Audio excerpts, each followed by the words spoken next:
안녕하십니까. 예민수의 경제토크. 오늘은 기업공시연구소 변영인 대표님 오셨는데요. 테슬라가 최근에 좀 움직입니다. 관련된 이야기와 국내 2차전지 관련주들 실적 점검하도록 하겠습니다. 어서 오십시오, 대표님. 네, 반갑습니다. 그러니까요. 테슬라가 뭐 정말 소외된 주식이었는데 네네. 최근에 올라오면서 200달러를 지금 넘어선 상황이거든요. 네. 뭐가 변화가 좀 있는 겁니까? 일단 뭐 인도량 2분기 실적 시즌 다가올 것이고 뭐 2분기 인도량 이런 기대감이 좀 있는 모양이죠. 우선 최근에 CNBC에서 좀 밝혀졌던 전망치가 좀 하나 나왔었는데요. 예.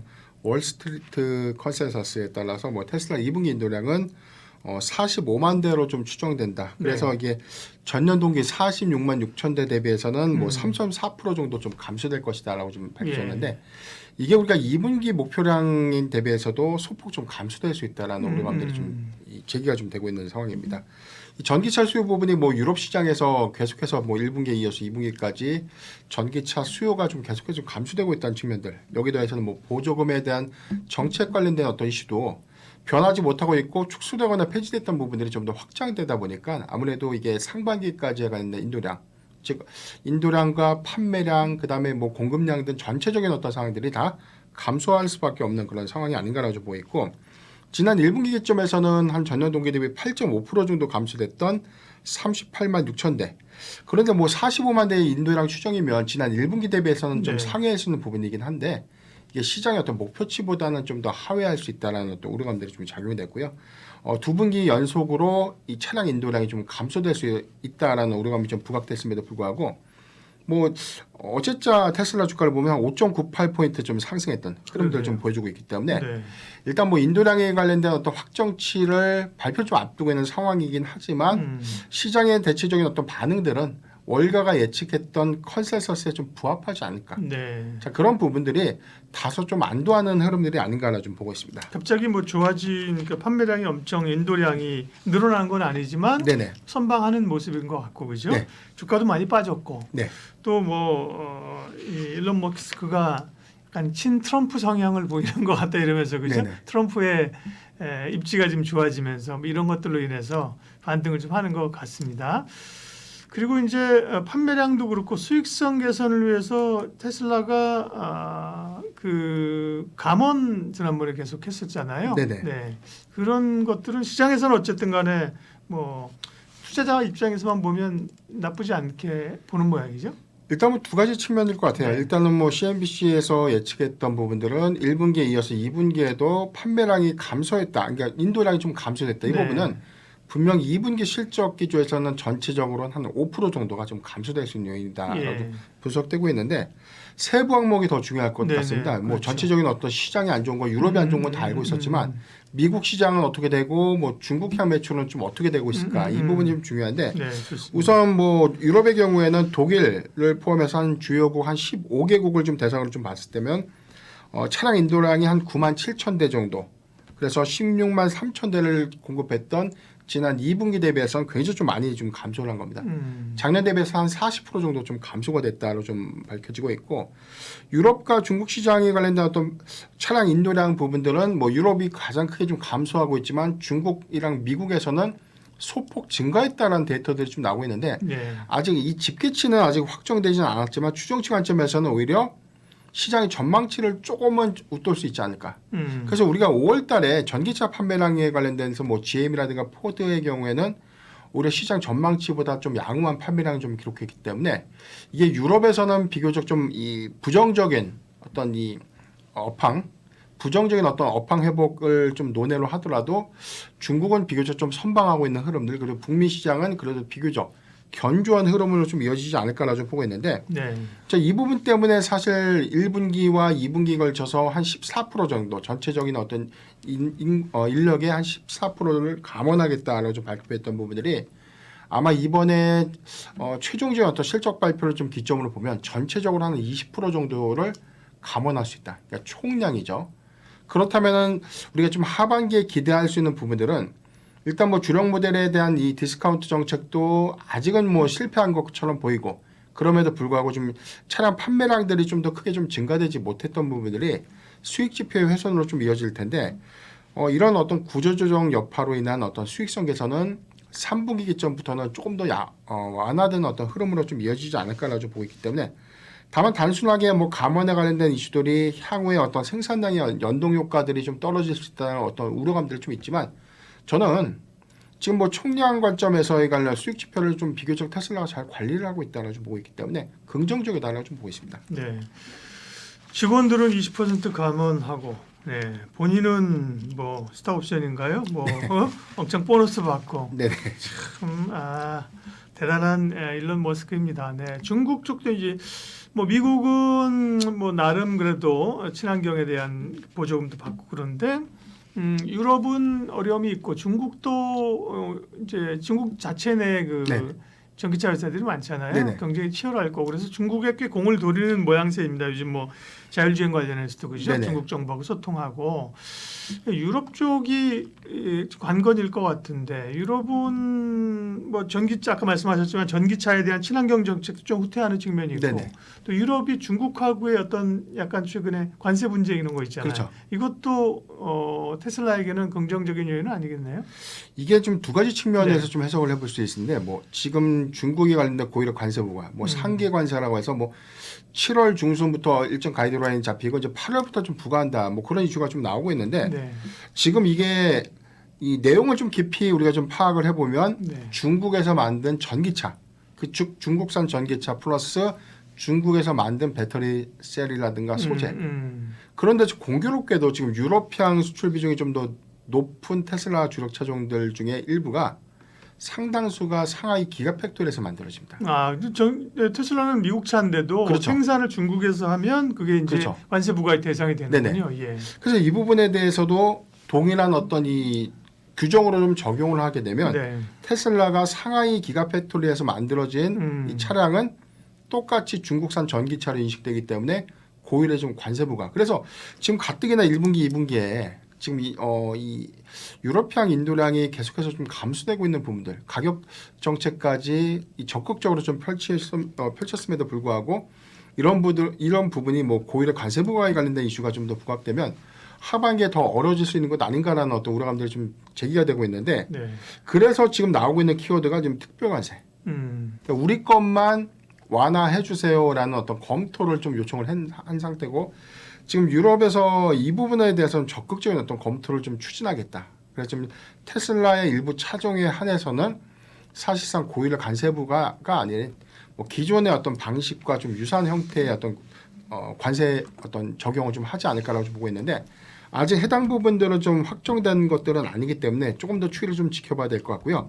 이에 따라서 하반기 전략이 좀 더 달라질 수 있는 부분들이 중국에서 생산량 일부를 좀 더 감축시키고 여기서 만들어진 어떤 이 주력 차종들을 아시아권이라든가 그 이외의 기타 국가에 좀 판매를 하게 되고 만약에 유럽과 이 관세 부과에 관련된 어떤 이 허들이 좀 있는 그런 국가들의 경우에는 미국에서 양산된 어떤 이 차종들이 좀 공급될 수 있는 그래서 그런 정책들이 좀 더 다변화될 수 있는 관점에 관련돼서 조금 차별화가 좀 될 수 있고 이에 따라서 뭐 이게 테슬라 안에서 이 공급을 하고 있는 주요 소재사들의 어떤 역량도 조금은 달라지지 않을까. 그 정책에 관련된 변화 때문에 국내 뭐 배터리 소재사의 경우에도 그 이점들이 좀 더 달라지지 않을까라고 좀 판단되고 있는 상황입니다. 네. 테슬라와 관련된 얘기를 쭉 지금 했고요.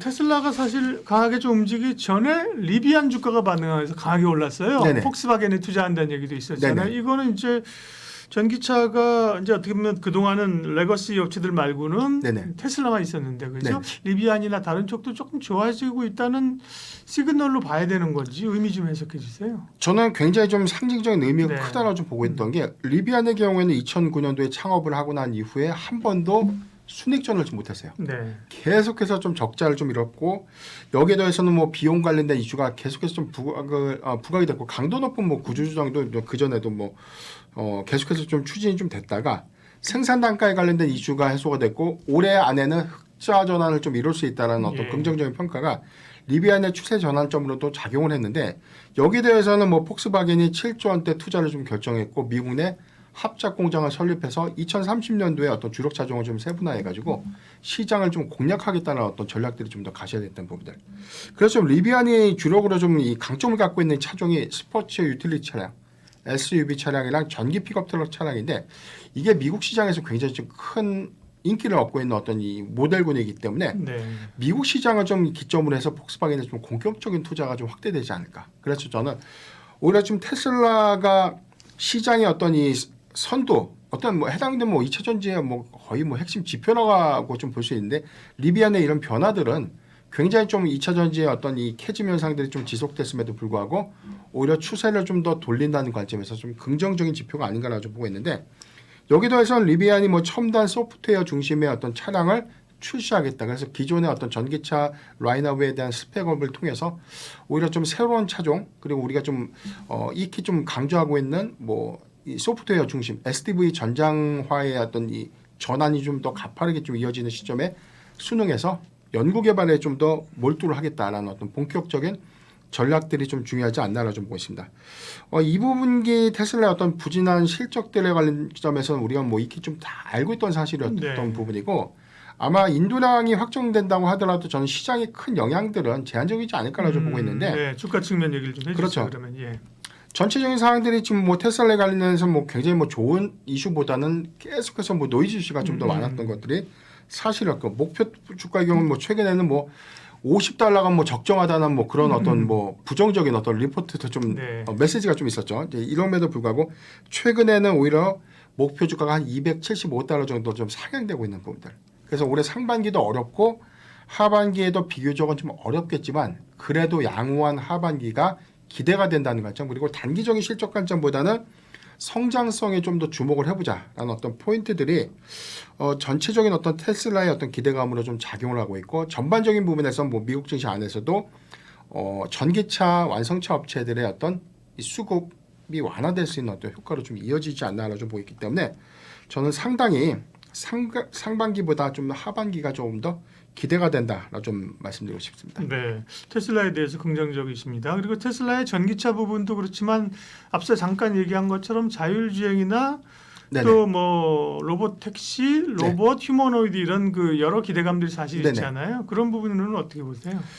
일단 단기적 모멘텀 관점에서 오늘 뭐 지금 급등하고 난 이후에 인도량 발표를 좀 앞두고 있고 이게 예. 뭐 조정의 빌미가 좀 될 수는 있겠지만 지금 뭐 단기적 모멘텀으로 주목해볼 포인트는 8월에 뭐 로보택시 공개 네, 여기 관련된 서비스 출시가 관련된 어떤 전략들이 조금 더 세분화되고 구체적으로 좀 더 이어지지 않을까라 좀 보이고 중국에서 지금 이 완전 자율주행 관련된 상용화 관련된 이 서비스 준비가 지금 굉장히 좀 빠르게 좀 진행되고 있다는 측면들을 좀 고려해 보면 저는 추가적인 부분에서 뭐 2차 전지 업황들을 좀 더 논의를 하더라도 예, 여기에 대해서는 뭐 이 자율주행 로봇 그다음에 뭐 최근에는 뭐 스페이스 X 관련된 프로젝트까지 좀 이슈가 좀 부각되고 있기 때문에 테슬라의 경우에는 그동안 뭐 전체적인 어떤 부분들이 뭐 전기차의 캐즘에 너무 집중되다 보니까 주가 훼손이 좀 더 심했지만 로보택시에 관련된 전략들이 좀 더 공개가 되면 새로운 수익 모델 그리고 여기에 더해서는 성장성이라는 어떤 기대감들이 좀 더 이어질 수 있는 부분들. 그런데 저는 낙수 효과라는 점에서는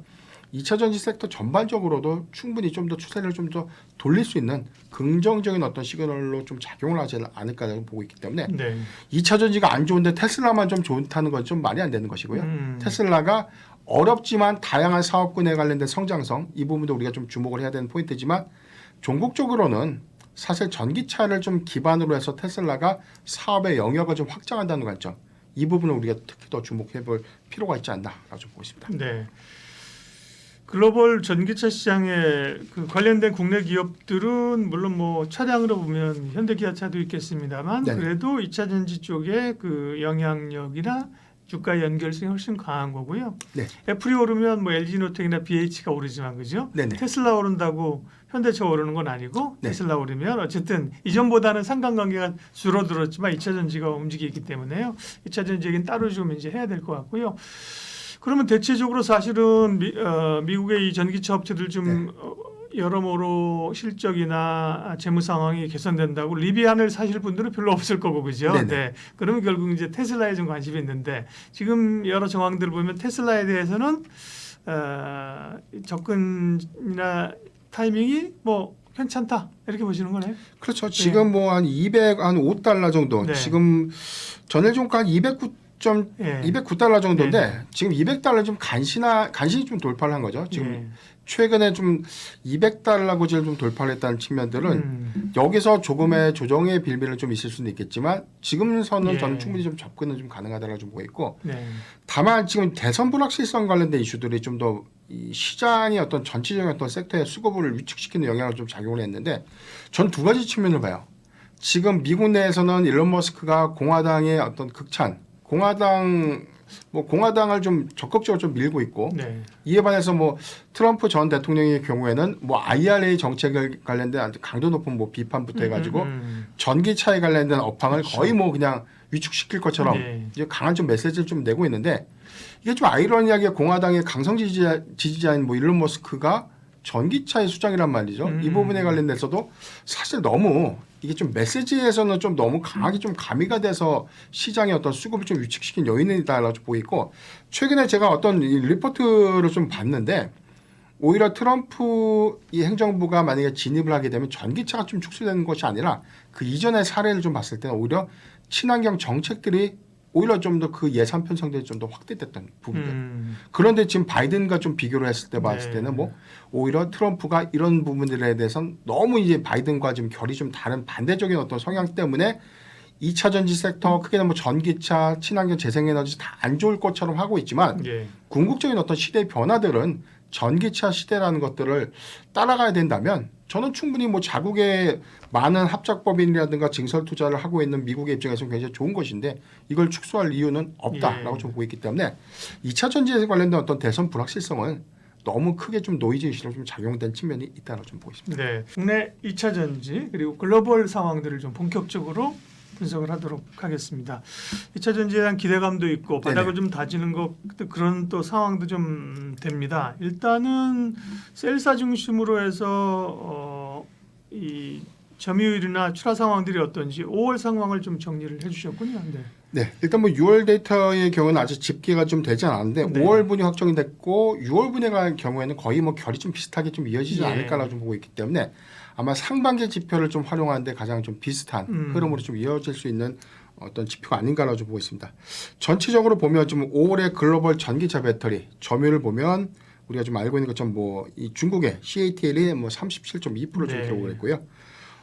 비아디가 17.2% 그리고 LG 에너지 솔루션이 11.7 이렇게 좀 기록을 했고요. SK온이 4.7%는 5위를 좀 기록했는데 여기서 중국 시장을 좀 더 논외로 한다면은 네. 당연히 좀 LG 에너지 솔루션이 그래도 시장 점유율 좀 많이 올라가는 어떤 추이.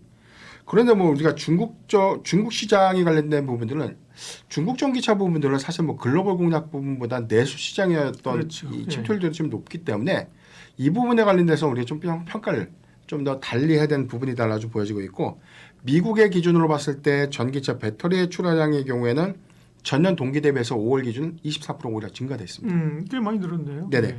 그래서 업체별로 점유율로 좀 따져보면 네. 파나소닉이 1위입니다. 26.4%, LG 에너지 솔루션이 26.3%, 그리고 CATL 13.8%, 그리고 SK온이 13.1%, 삼성 SDI가 이제 5위인데 12%대. 근데 국내 업체의 경우에는 뭐 파나소닉이라든가 뭐 CATL에 비해서는 조금 뭐 2등 그리고 뭐 4위와 5위에 있기 때문에 우리 시장의 우리 배터리 셀사의 어떤 시장 점유율들이 굉장히 좀 떨어지는 것이 아닌가라고 좀 생각해 볼 수 네. 있지만 이게 2025년도에 합작 공장에 관련된 가동률을 좀 뺀 것이기 때문에 내년도 가동률을 모두 좀 반영하는 수치라면 상당히 좀 상위에 좀 랭크될 수 있는 확률이 좀 크다라고 볼 수 있기 때문에 여기에 어떤 증감치는 사실 뭐 시장의 점유율에 관련된 증감치를 우리가 보는 것보다는 출하량이 예. 미국에서 24%가 전년 동기 대비 증가됐다. 일본 네네. 배터리 회사나 뭐 중국은 말할 것도 없고 미국 시장에서의 앞으로 생산할 캐파 이런 걸 보면 한국 기업이 엄청나게 투자를 지금 공장 증설을 하고 있으니까 그렇죠. 그런 게 반영되면 네. 미국 시장 내에서는 국내 배터리 업체의 점유율이 앞으로 늘어날 것이다. 그렇죠. 그 말씀이신 거죠? 네네. 예. 그래서 뭐 굉장히 좀 상징적인 의미가 저는 크다라고 네. 보는 거는 24%의 이 출하량이 좀 증가됐다는 측면들. 그래서 뭐 캐즘에 관련된 우려감들이 좀 있었지만 2분기 지표에 관련된 출하량들, 특히나 저 북미 시장은 좀 견고하게 이루어졌다는 것을 다시 한번 좀 확인하는 셈이다라고 좀 볼 수 있겠고요. 네. 유럽의 경우에는 이 전기차 배터리의 출하량이 전년 동기 대비 한 7% 정도 좀 감소가 좀 됐습니다. 유럽이 확실히 좀 부진하네요, 네네. 그죠? 그래서 저 뭐 유럽에서의 점유율 1위는 뭐 CATL이 네. 33.5%, LG 에너지 솔루션이 이제 2위인데요. 29.5% 그리고 3위가 삼성 SDI 11.3% 그다음에 4위 SK온 뭐 이런 순인데 지금 사실 유럽향 이 배터리 출하량이 한 7% 정도 감소됐다는 부분들은 유럽의 배터리를 공급하고 있는 여기서 뭐 지금 3위를 좀 기록하고 있는 삼성 SDI와 2분기 실적 기조가 좀 더 변화될 수 있다. 다소 좀 긍정적인 어떤 지표보다는 보수적인 관점에서에 대한 실적 우려감이 확인될 수도 있다라고 좀 판단돼 봤는데 아직 뭐 전체적인 어떤 2분기 실적이 마감된 상황들은 좀 아니지만 최근에 뭐 증권사의 리포트들을 좀 감안해 봤을 때 지금 뭐 프리미엄 배터리의 출하량들이 굉장히 좀 견고했다. 그래서 뭐 3분기와 4분기, 1분기까지 굉장히 좀 유럽향 어떤 프리미엄 배터리 공급량들이 좀 증가되면서 그나마 이익 개선들에 대해서는 뭐 상쇄를 시켰던 그런 부분들을 좀 작용을 했었는데 네. 이 부분이 출하량이 감소됐던 여파가 과연 얼마만큼 좀 이루어질 수 있을지 이 부분은 우리가 좀 강하게 좀 체크해야 되는 포인트가 아닌가라고 좀 보고 있습니다. 네. 그렇군요. 이제 5월 배터리 시장 상황을 체크하면서 6월과 상반기 어느 정도 이제 짐작이 된다는 말씀이신 겁니다. 그러면 요약을 좀 해보면 뭐 중국이야 좀 차치하더라도 그렇죠. 미국에서는 국내 업체들이 나름 선방하고 있고 유럽에서는 국내 업체들이 조금 부진하다 이렇게 정리가 되는 건가요? 전체적인 어떤 내용들을 봤을 때 네. 5월로 보면은 뭐 크게 지금 뭐 셀업체들에 대한 캐즘 현상 그다음에 실적에 관련된 우려감들이 예. 시장이 예상했던 우려감들보다는 사실 지표로 봤을 때는 그렇게 지금 크게 이게 좀 우려될 수 있는 상황보다 좀 낮다. 좀 완화가 됐다는 표현이 좀 맞을 것 같아요. 지금 전기차에 관련된 수요 부분이 5월 데이터에서도 완성차 업체 데이터를 봤을 때도 5월에 북미 시장이 상대적으로 좀 더 좋았던 부분들. 네. 그다음에 뭐 유럽 시장의 경우에는 사실 이 판매량들이 좀 더 감소됐는데 이 부분이 중국산 뭐 전기차가 더 많이 공급됐느냐 또 그런 것도 또 아니거든요. 그렇다면 이제 이게 정책 기조에 관련된 부분들, 전기차 보조금에 관련된 연동 효과가 가장 컸다라고 좀 보는 것이 좀 맞기 때문에 사실 상반기까지에 대한 기조 변화는 여기까지 그래도 우리가 좀 예상했던 것보다는 좀 완화된 수치다라고 좀 저는 평가해보고 싶고 다만 지금 하반기 금리 인하에 관련된 어떤 시그널들이 좀 더 본격화되는 부분들. 네. 그래서 뭐 9월에 기준금리가 0.25포인트 좀 인하될 수 있다. 6월에 뭐 유럽의 경우에도 기준금리 0.25포인트를 좀 인하를 했죠. 이런 부분들을 우리가 감안해 봤을 때 하반기에 오히려 금리 기조의 완화로 인한 어떤 이 론이 좀 더 론에 관련된 어떤 금리 부담들이 좀 더 완화가 됐던 부분들 이 부분이 3분기 기점에서는 오히려 판매량들이 좀 더 증가될 수 있는 요인으로 작용되지 않을까라고 좀 보고 있기 때문에 전체적인 어떤 이 배터리 점유율은 그래도 시장이 어떤 예상했던 수치보다는 좀 완화된 측면들도 있지만 지역별로의 어떤 차이점은 있었다. 유럽은 아직까지 확인이 좀 더 네. 필요하고 미국의 경우에는 그래도 견고한 흐름을 좀 보여주고 있기 때문에 오히려 좀 하반기 관점에서 미국이 좀 더 기대가 되는 상황이다라고 좀 말씀드리겠습니다. 그러면 이제 팩트 체크를 좀 했고요. 전망은 어때요? 말씀하신 것처럼 뭐 캐즘 얘기도 하고 이게 네네. 산업이 성장하면서 일시적인 이제 주춤거리라는 얘기도 있고 네네. 일부에서는 시장만큼 이제 2차전지 전기차가 성장하지 않기 때문에 캐즘이 아니라 뭐 침체다 이런 얘기도 하고 있잖아요. 네네. 이제 배터리 시장 쪽에서의 그 뭐 리서치나 이런 전망들 나오는 건 어떻습니까? 네. 상반기 기초까지는 우리가 좀 익히 알고 있던 뭐 좋은 내용보다는 안 좋았던 그렇겠죠. 내용들을 뭐 다 반영을 했다라고 좀 예. 보고 있는데 사실 반영을 할 만큼 다 했는데 주가가 계속해서 좀 더 저가 부근에서 조금 유지가 좀 되다 보니까 이게 과연 이제 나올 수 있는 어떤 리서치 전망들이나 이런 것들 좀 믿을 수 있는가 신뢰성이 좀 있는가라는 관점에서 투자자분들은 굉장히 좀 답답해들 하시는데 그렇죠. 저는 크게 보면 이제 수익 지표라는 게 단순하게 앞으로 좋아질 거라는 어떤 뉴스 매출에 대한 어떤 데이터보다는 이미 5월 수출 데이터, 6월 수출 데이터 그래서 여기에 관련된 세분화된 어떤 점유율 부분에 대한 변화 이 부분을 좀 체크해 봤을 때는 오히려 1분기보다 2분기가 확연히 좀 조금 더 이제 좋아졌던 부분들 그리고 이제 3분기에 단순하게 좀 좋아졌던 부분들보다는 3분기에 좀 좋아질 수밖에 없는 요인들이 좀 일부가 좀 있다는 것이죠. 예. 뭐 LG 에너지 솔루션의 경우에는 46파이 원통형 배터리를 이제 8월부터 좀 양산을 좀 시작합니다. 그렇기 때문에 지금 전기차 안에서에 대한 이 뭐 중저가 라인업에 관련된 공급 이슈를 뭐 고가 라인에 좀 더 집중을 하면서 그래서 양산 물량의 경우에도 중저가 전기차에 관련된 양산 캐파들은 조금 더 줄어들 수는 있겠지만 그래도 중고가 이 전기차의 이 판매량들은 계속해서 그 수요가 좀 더 증가될 수 있는 측면들을 우리가 고려해야 된다는 관점에서는 오히려 안 좋지만 완화될 수 있는 요인이 하반기부터 좀 시작될 수 있다라고 좀 보는 게 좀 맞을 것 같고요. 네. 배터리셀 3사의 어떤 실적 기조에서는 뭐 2분기까지의 영향은 뭐 LG 에너지 솔루션도 그렇고 SK온의 경우에도 좀 비슷한 기조 안에서 네. 침체가 좀 더 이어질 수 있다라고 좀 보고 있고 삼성의 SDI는 전 1분기도 좋았기 때문에 2분기에도 그 기조가 좀 더 좋아지지 않을까라고 좀 보고 있는데 5월 수출 데이터에서 유럽향 출하량이 한 7% 정도 전체적으로 좀 감소했던 원인 이 부분이 살짝 좀 걸리는 부분들이 프리미엄 배터리의 출하량들이 일시적인 어떤 피크 그러니까 이 실적 정체가 좀 있지 않을까라는 부분들이 조금은 좀 우려스러운 부분들이 있지만 이게 그래서 그런지 오늘 뭐 삼성의 SDI가 최근에 어떤 주가가 조금 더 하락하는 어떤 계기로 좀 작용하지 않았나로 좀 보고 있기 때문에 이 부분은 아마 6월 데이터에 대한 확인이 좀 더 필요하겠고 다만 그렇게 큰 폭의 어떤 감소 요인은 좀 아닐 것이다. 그래서 그나마 배터리셀 3사 중에서는 그래도 견고한 실적 기조를 좀 이어갈 수 있는 가능성은 좀 크지 않을까라고 좀 보고 있습니다. 네. 그러면 배터리 3사 가운데서는 뭐 지금 말씀하신 거 보면 삼성 SDI가 가장 선호주인가요? 그렇죠. 예. 항상 좀 제가 일편단심으로 좀 말씀드리고 있는데 예. 삼성 SDI가 사실 뭐 캐파적인 관점에서 좋다, 돈을 더 잘 벌어서 좋다 이건 아니시죠. 네. LG 에너지 솔루션이 계속해서 봐야 되는 관점은 맞는데 만약에 지금 당장 우리가 투자를 해야 된다면 좀 삼성 SDI를 좀 더 선호하는 이유가 실적, 그러니까 이익의 어떤 이 개선 가능성들 관점에서는 오히려 배터리셀 3사보다 비교적 영업이익의 어떤 수치를 좀 잘 유지하고 있다는 측면들. 네. 그리고 이제 내년 기점으로 보면은 저는 조금 이 선호주를 좀 더 바꿔야 된다라고 보는 게 예. LG 에너지 솔루션도 이제 하반기부터는 좀 더 관심 있게 봐야 되는 측면들. 굉장히 좀 큰 폭의 좀 조정을 좀 받았고 하반기부터 원통형 배터리 관련된 양산 부분들이 네. 오히려 저 수급 기대감으로 좀 더 작용돼야 되는 측면들이 아직 주가에 덜 반영된 측면들이 있는데 하반기에 미국의 이 공장 거동들이 좀 더 본격화되는 부분들, AMPC 부분의 세액 공제액들이 얼마만큼 안분되는지도 좀 중요한 포인트고요.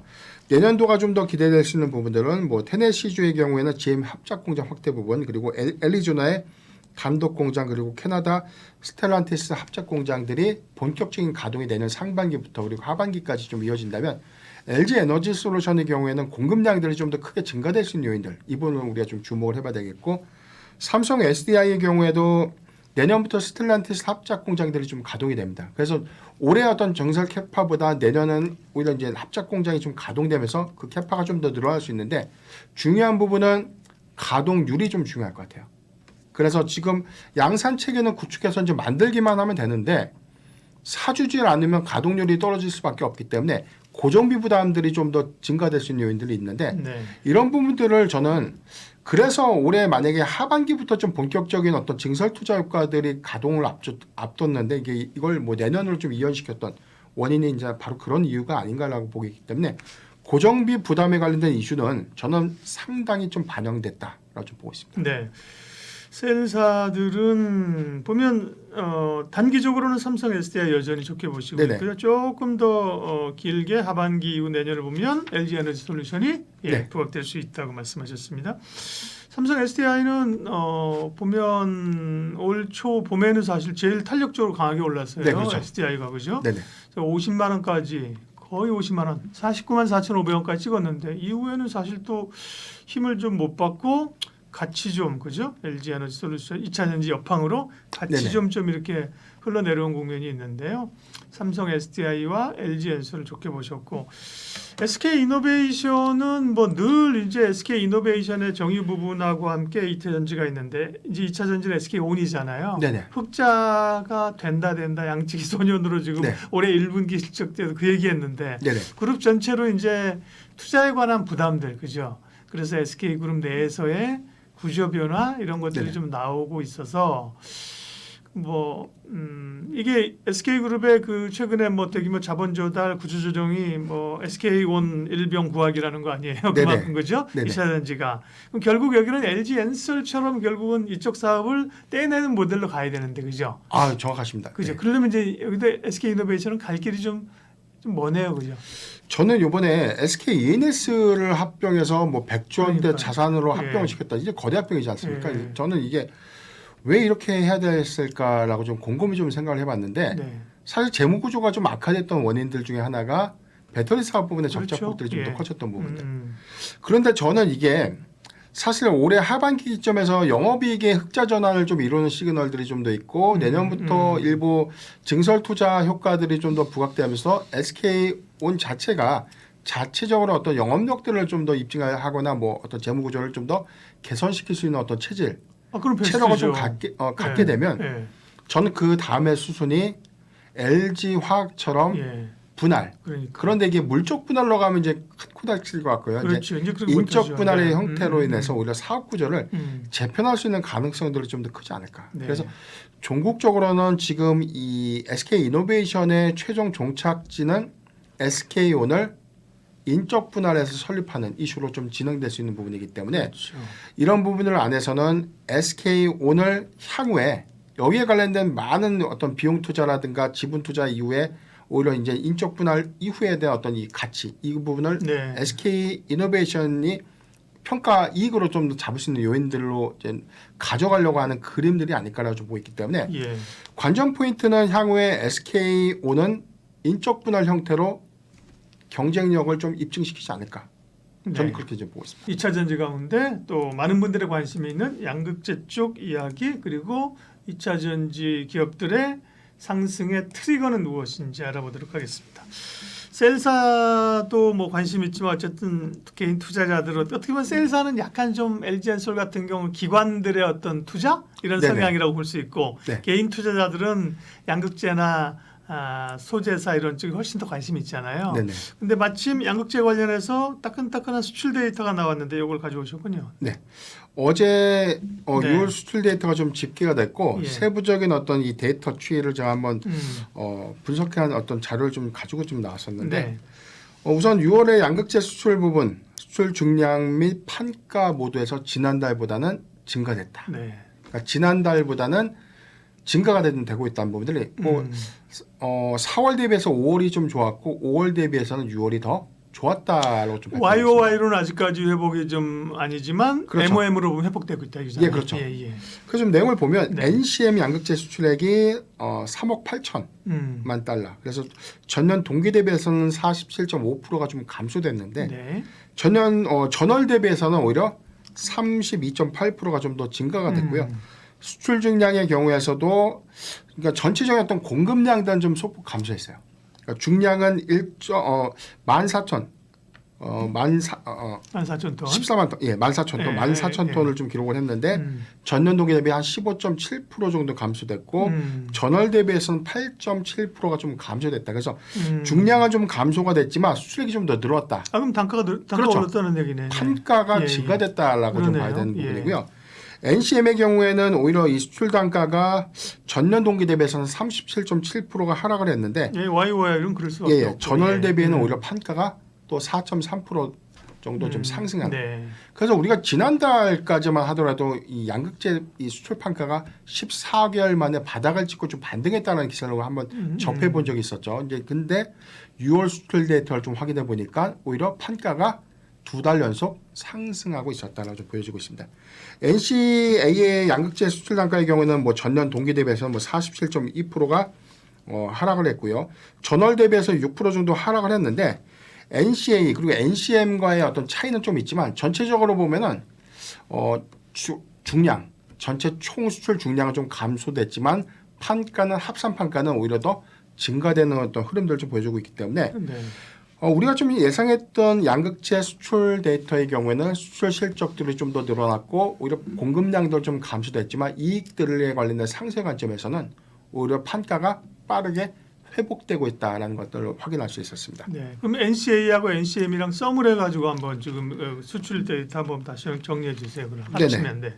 그래서 여기서 합치면은 이제 수출 단가가 한 28.3달러 이렇게 좀 추산이 됐는데 전년 대비해서는 40.2%가 좀 하락을 했었고요. 네. 그러니까 전월 대비해서는 2.3%가 합산된 수치에서도 오히려 증가됐다라고 좀 밝혀졌는데 예. 아직 이 부분이 각각의 이 양극 소재사의 어떤 이익 기조의 변화를 어떻게 좀 가져갈 것인가 이제 주력할 수 있는 포지션들이 좀 더 다르고요. 공급될 수 있는 어떤 이 차종 적용 차종이 뭐 테슬라향이냐 아니면 미국의 뭐 GM이라든가 포드에 좀 공급이 되느냐 뭐 이런 거에 관점에 대한 어떤 차이점들이 있지만 전체적인 양극재 수출 데이터에 대한 부분들이 14개월 만에 상승했던 부분들이 15개월, 16개월 연속 상승하고 있는 흐름들을 좀 보여주고 있다라고 좀 판단되고 있습니다. 네.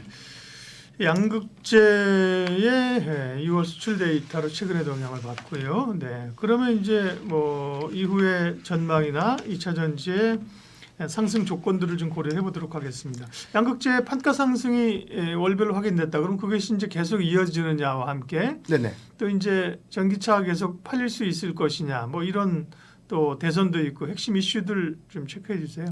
일단 뭐 2달 연속 양극재 판가가 좀 상승했다는 부분들. 네. 그래서 우리가 양극 소비자사의 경우에는 1분기에 안 좋았고 2분기까지 더 안 좋아질 수 있다라는 어떤 전망들이 좀 나왔지만 오히려 수출 판가가 좀 회복되고 있다는 측면들은 저는 좀 긍정적인 어떤 수익 지표라고 보고 있어요. 뭐 네. 계속해서 뭐 영래깅이라고 해서 비싸게 사온 리튬들을 소화하는 과정에서 재고자산 평가 손실이 강하게 좀 많이 잡혔고 이에 관련된 뭐 손실액들이 좀 더 누적 금액으로 좀 많이 증가가 됐지만 판가가 좀 올라갔다는 부분들은 일부 손실액을 환입시키면서 재무구조가 좀 더 개선될 수 있는 요인들로 작용할 수 있기 때문에 저는 2분기 실적 기조는 그래도 시장이 어떤 우려했던 것보다 완화될 수 있는 수치다라고 좀 보고 있고요.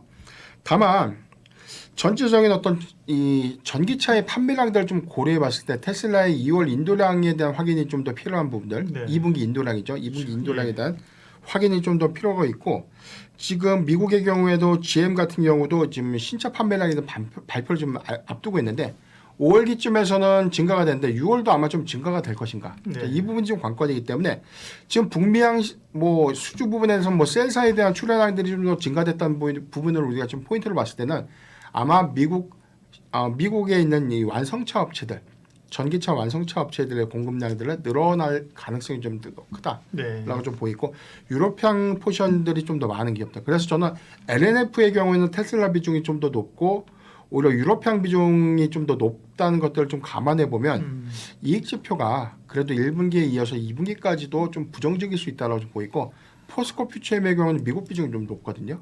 이런 것들을 좀 감안해 봤을 때는 상당히 좀 예상됐던 어떤 기대수 이상의 네. 영업이익 달성이 좀 유력하지 않을까라고 좀 보고 있습니다.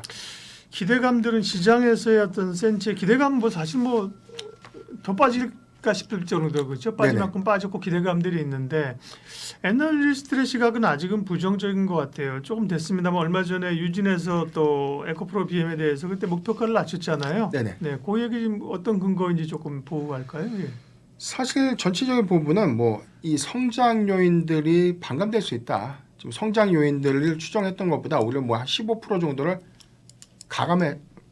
네. 감소시킨 성장률을 대입해서 목표 주가를 좀 하향했다라고 어떤 예. 추정을 좀 하고 예. 있는데 사실 저는 이 부분에 관련돼서는 좀 동의할 수 없는 부분이 상당히 좀 많다고 좀 말씀드리고 싶은 게 사실 뭐 2차 전지에 관련된 성장성 부분 그다음에 여기 부분이 뭐 당장에 증설 투자 효과라든가 여기서 뭐 내년도에 대한 어떤 이 합작 공장들이 본격적인 가동을 좀 앞두고 있다는 것은 만들 수 있는 양산품 연간적으로 만들 수 있는 캐파는 정해져 있다는 것이죠.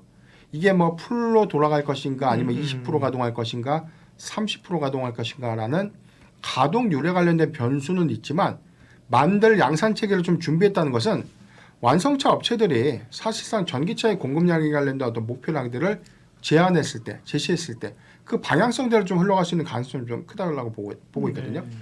다만 우리가 지금 가장 크게 시대적으로 이 전기차라는 부분들을 좀 받아들일 수 없는 부분들 중에 하나가 아직은 불편함. 충전 인프라가 덜 갖춰져 있고 이게 뭐 오랜 기간 충전의 어떤 번거로움들, 그다음 뭐 충전 시설이라든가, 그다음에 뭐 이 배터리의 어떤 주행 성능이라든가, 배터리의 어떤 뭐 열, 뭐 또는 한파 이런 어떤 이 변수 요인에 따른 어떤 성능 저하 이런 것들이 계속해서 조금 이슈가 좀 됐던 부분들인데 그런 어떤 이슈들이 좀 제기됐던 그 기간에도 계속해서 배터리에 대한 기술은 계속해서 고도화가 좀 되고 있죠. 사르파이 원통형 배터리 나오고 있고 그다음에 전고체 배터리 관련된 파일론 라이 구축 그다음에 본격적인 양산이 좀 시작된 시점에서는 오히려 이제 고부가 차량에 들어가는 배터리에 대한 성능은 굉장히 좀 좋게 좀 개선되고 있다는 측면들을 고려해 보면 당장의 전기차가 시장의 모든 뭐 내연차를 다 중단시키고 좀 교체할 수 있는 그런 부분들은 아니지만 저는 점진적인 교체 수요가 내년 상반기를 좀 더 기점으로 보면 빠르게 예. 우리가 생각했던 체감 교체수보다 좀 더 빠르게 좀 진행될 수 있다고 예. 보세요. 그렇기 때문에 증설 투자라는 어떤 목표량들은 단순하게 여기서 투자를 해서 할 게가 아니라 완성차 합작법이라는 것은 완성차 업체와 이 배터리 셀사와 이 많은 자금을 투자해서 공동의 어떤 이 목표치를 기준으로 해서 이제 이 계획하에 좀 움직여진 투자거든요. 그렇기 때문에 가동률에 관련된 변수는 좀 있을 수 있지만 종국적으로는 이 판매량은 늘어날 수밖에 없는 구조. 이런 부분들은 하나도 좀 더 반영되지 못했다. 네. 그러니까 단순하게 지금 뭐 유럽의 어떤 비중이 약화되고 있고 전기차의 어떤 수요가 감소될 수 있는 퍼센트이지만 그냥 연차별로 좀 때려 넣다 보니까 이 부분에서는 오히려 추정치가 약화될 수 있고 그래서 목표 주가가 좀 다운돼야 돼. 이렇게 좀 너무 다소 조금 그 강성적으로 조금 이 기재된 어떤 의견이 아닌가라고 좀 판단해봤습니다. 작년까지만 하더라도 뭐 글로벌 완성차 업체들, 특별히 테슬라에 뒤처진 레가시 업체들이 뭐 2차 전지를 서로 받으려고 그죠? 네네. 이 2차 전지 이 배터리가 없으면 차가 못 가는 거니까 그죠? 네네. 국내 업체들한테 막 어떻게 보면 줄 서가지고 네. 우리랑 같이 공장 좀 지어주세요 이래가지고 엄청나게 설비 투자를 했던 거잖아요, 그죠? 근데 네네. 이제 전기차 성장에 대한 것이 생각만큼 이제 되질 않으니까 그 당시에도 그런 우려는 좀 있었어요. 아니 같이 하자 그래놓고 나중에 물량 달라 그래놓고 물량 줄이면 어떡할 거냐. 네. 그러니까 뭐 그러지는 않을 거다 했고 지금 말씀도 네. 그런 것들이 급격하게 줄어들 요인은 없다라고 보셨는데 그렇죠. 네.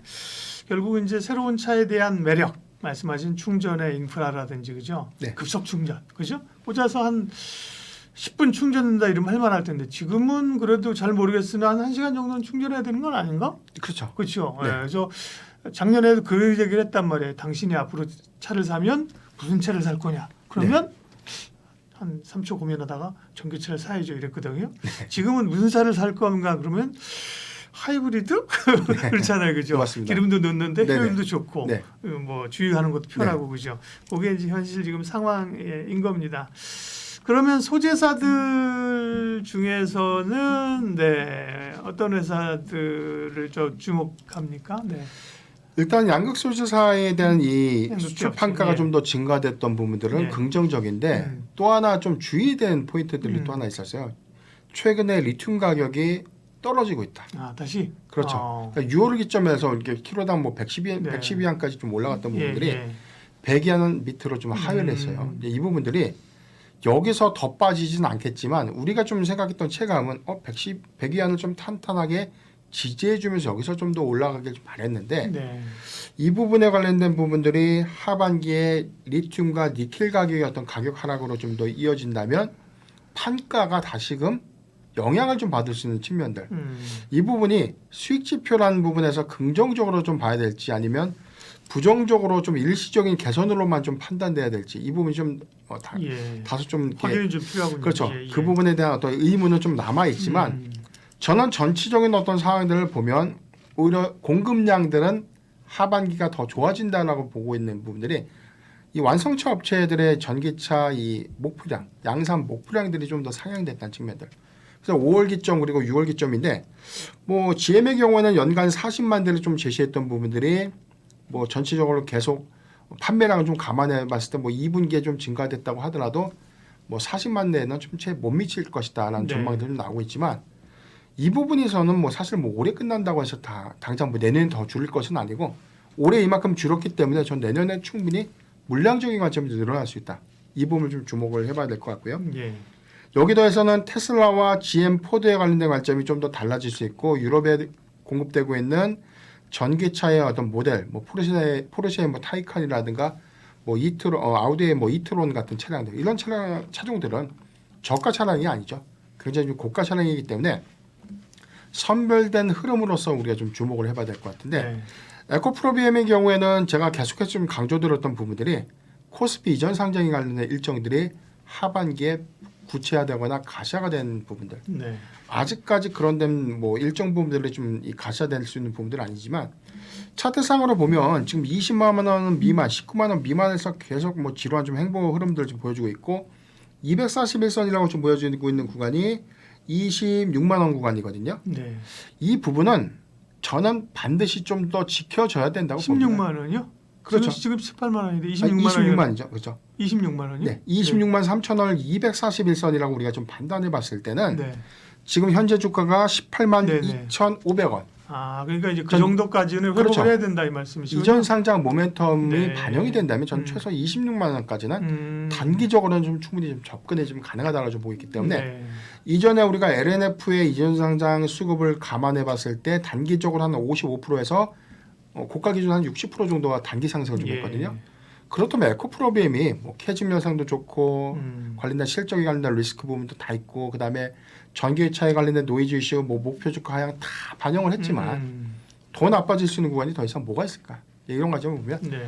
오히려 코스피 이전 상장에 관련된 기대감들이 상승의 트리거로 예. 좀 전환될 수 있다. 그리고 이번에 가장 중요한 부분은 6월 실적이 좀 변수 요인인데 양극재 수출 판가가 좀 회복됐다는 부분들이 깜짝 이익 개선으로 좀 이어질 수 있는 부분들, 시장의 전망치보다 소폭 상회하는 이익 지표를 좀 더 발표를 한다면 네. 저는 이 기점에서는 오히려 에코프로비엠이 단기 반등이 좀 더 가장 크게 좀 나타낼 수 있는 종목이 아닌가 좀 보고 있습니다. 네.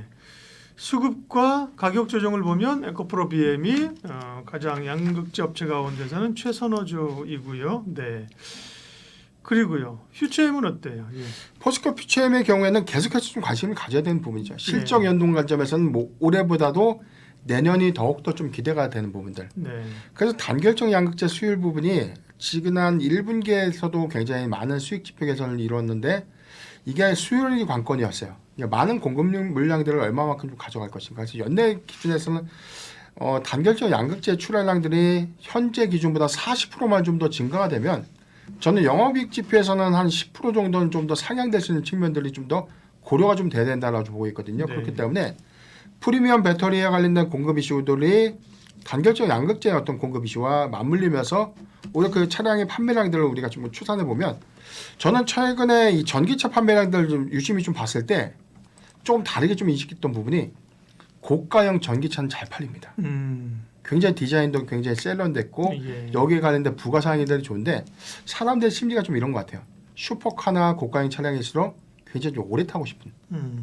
그래서 이 연비라는 부분들이 내연차라는 것은 차가 오래되면 오래될수록 연식이 오래되면 오래될수록 좀 감가가 좀 더 심화가 좀 되고 있는데 전기차의 경우에는 모터 구동이다 보니까 사실 뭐 감가 제한이 없고 디자인이나 측면이나 뭐 사양 측면들이 조금 더 세련된 흐름들, 뭐 트렌드만 좀 더 유지가 된다면 저는 기존의 내연차보다 더 오래 탈 수 있는 차종이 아닌가라고 보고 있기 때문에 이런 해당의 기대 수요들은 아직은 증가될 수 있다는 부분을 우리가 고려하면 좋지 않을까라고 보고 있습니다. 네. 변영인 대표님과 오늘 2차 전지 이야기 다각도로 살펴봤습니다. 2차 전지에 대해 여전히 뭐 답답한 부분이 많으실 텐데요. 늘 투자하시는 분들이 여러 포인트를 짚어주셨습니다. 함께해 주셔서 고맙습니다.